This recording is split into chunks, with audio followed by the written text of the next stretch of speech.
Apa kabar? Saatnya Anda menyimak berita Semarang bersama saya Priscilia Claudia. Sejumlah berita menarik akan kami sajikan untuk Anda dan berikut 3 berita utama hari ini. Senin malam Gunung Merapi kembali erupsi dan memuntahkan lava pijar yang mengalir ke Kali Bebeng, Magelang. Harga jual telur ayam naik dan harga pakan ayam turun. Peternak ayam petelur di Grobogan, Sumringah.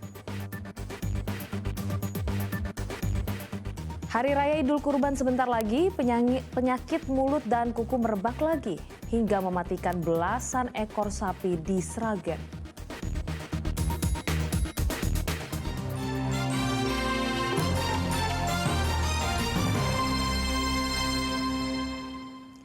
Gunung Merapi yang berada di perbatasan Yogyakarta dan Jawa Tengah kembali menyemburkan lava pijar secara terus-menerus Senin malam.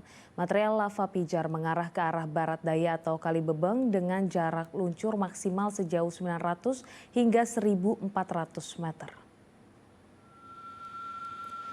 Senin malam Gunung Merapi menyemburkan lava pijar yang menjadi pertanda erupsi yang terjadi secara terus-menerus dan sambung menyambung hingga beberapa kali.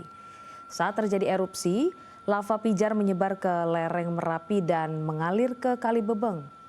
Erupsi memiliki jarak luncur kurang lebih maksimal sejauh 900 hingga 1.400 meter mengarah ke barat daya atau ke arah Magelang. Meski mengalami erupsi masif, namun susulan semburan lava pijar perlahan berkurang antara kurang lebih 700 hingga 500 meter.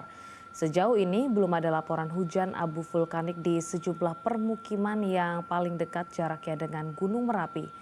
Sejak 5 November tahun 2020 lalu, tanggap darurat bencana erupsi Gunung Merapi masih berada pada status siaga level 3. Masyarakat diimbau untuk menjaga jarak aman sejauh 7 km dari puncak Gunung Merapi.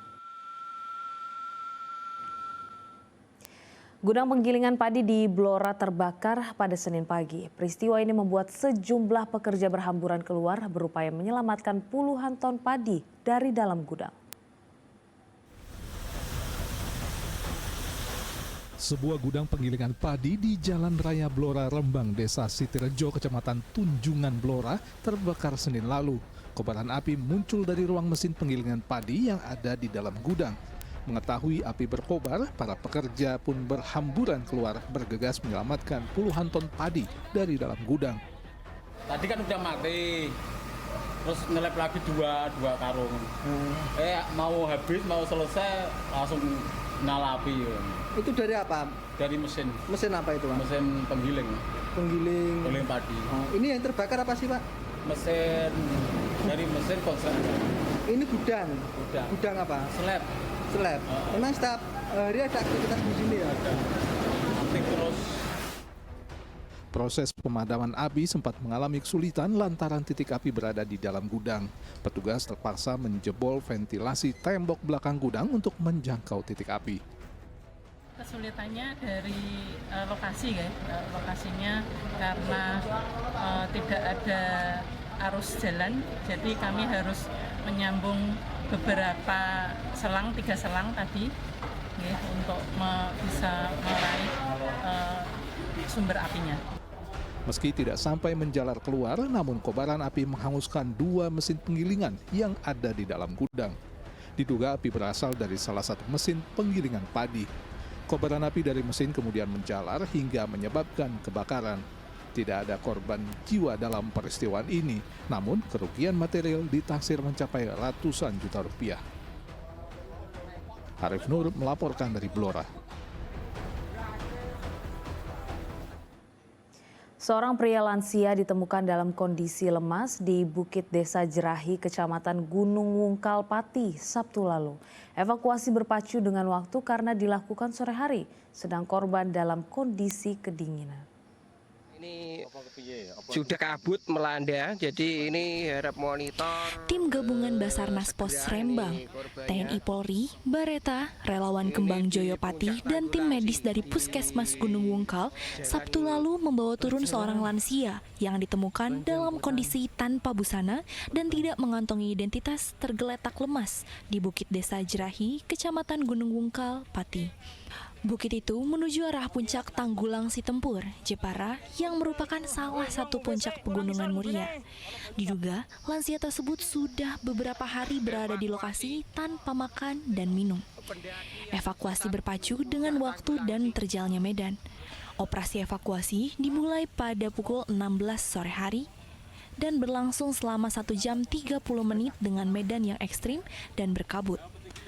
Akhirnya, lelaki lansia tersebut berhasil dibawa turun dengan selamat pada pukul 17.30 waktu Indonesia Barat.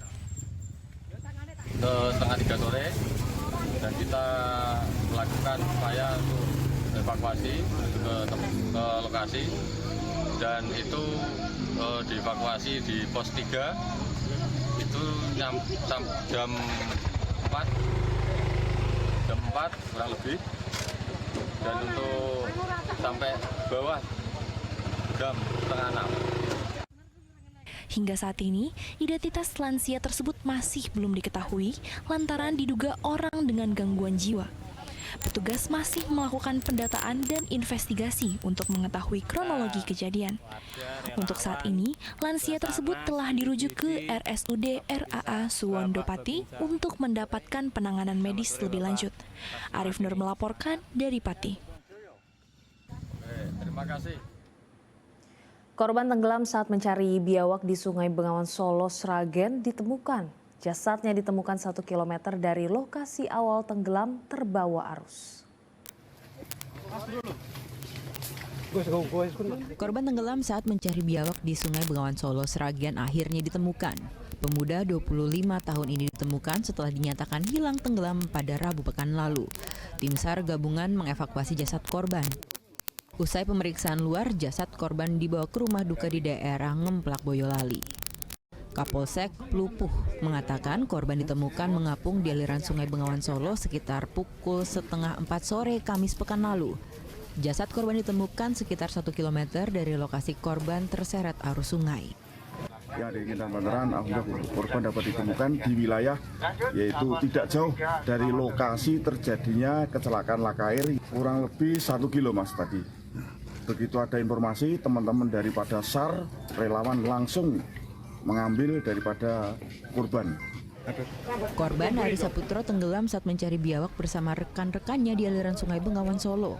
Saat itu korban hendak menyeberang sungai tetapi ia terseret arus sungai dan tenggelam. Heri Prasetyo melaporkan dari Sragen.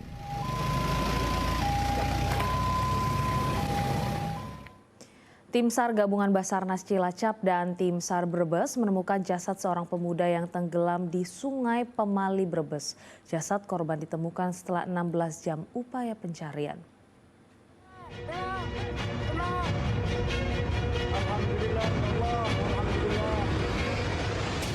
Korban bernama Maulana Yusuf, seorang pemuda berusia 22 tahun, warga desa Sawojajar, Kecamatan Wanasari, Brebes, tenggelam di Sungai Pemali yang melalui desa tersebut Minggu siang. Sebelum tenggelam, korban yang diduga tidak pandai berenang, mandi bersama teman-temannya di Sungai Pemali. Menyadari rekannya hilang terseret arus sungai, teman korban lalu meminta bantuan warga sekitar dan aparat desa untuk mencari korban.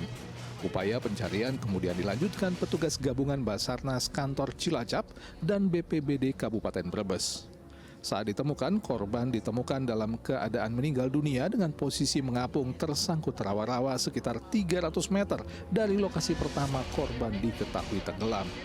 Korban atas nama Maulana Yusuf, 22 tahun, berhasil ditemukan oleh tim SAR gabungan dalam keadaan meninggal dunia. Dengan ditemukannya korban, maka operasi pencarian di Sungai Pemali dinyatakan ditutup dan seluruh unsur yang terlibat dikembalikan ke satuan masing-masing dengan ucapan terima kasih. Jasad Maulana Yusuf kemudian dibawa terlebih dahulu ke kamar jenazah RSUD Brebes untuk keperluan visum dan selanjutnya diserahkan ke pihak keluarga untuk dimakamkan. Sugihartono melaporkan dari Brebes.